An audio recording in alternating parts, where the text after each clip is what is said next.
உலகம் தீமையால் கலங்கியுள்ளது.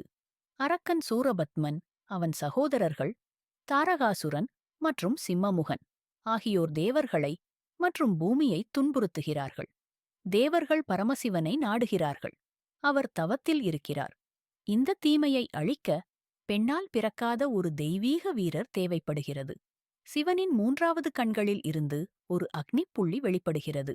அதை தாங்க முடியாமல் கங்கை எடுத்துச் செல்கிறாள். இறுதியில் அது சரவண பொய்கையில் விழுகிறது. அந்த அக்னிப் புள்ளியிலிருந்து 6 குழந்தைகள் பிறக்கின்றனர். கார்த்திகை பெண்கள் அவர்களை வளர்க்கிறார்கள். பார்வதி தேவி அவர்கள் அனைவரையும் ஒரே சமயத்தில் அணைத்தபோது அவர்கள் ஒன்று சேர்ந்து 6 முகங்களுடன் கூடிய முருகனாக சுப்பிரமணியர் ஆகிறார். முருகன் தேவர்களின் சேனையை வழிநடத்துகிறார். பலத்த போர்கள் நடக்கின்றன. சூரபத்மனின் சகோதரர்கள் தோற்கடிக்கப்படுகிறார்கள். சிம்மமுகன் அவரது வாகனமாக மாறுகிறார்.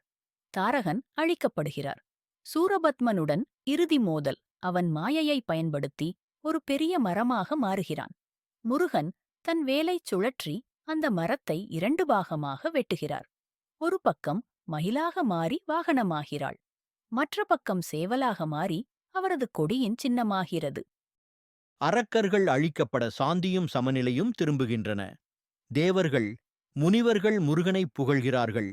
முருகன் வானுலகத்தை விலக்கி மனிதர்களுடன் ஆழத் தேர்வு செய்கிறார்.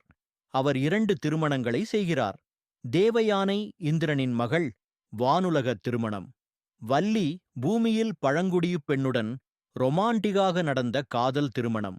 கதை முடிவில் பழனியில் வேல் தூக்கி உலகத்திற்கு ஆசீர்வாதம் தரும் முருகனின் வலிமையான உருவம்.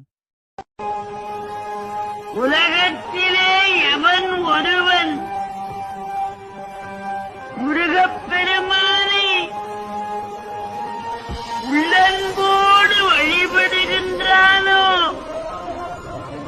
அவனுக்கு கேட்டது கிடைக்கும், நினைத்தது தருவான்.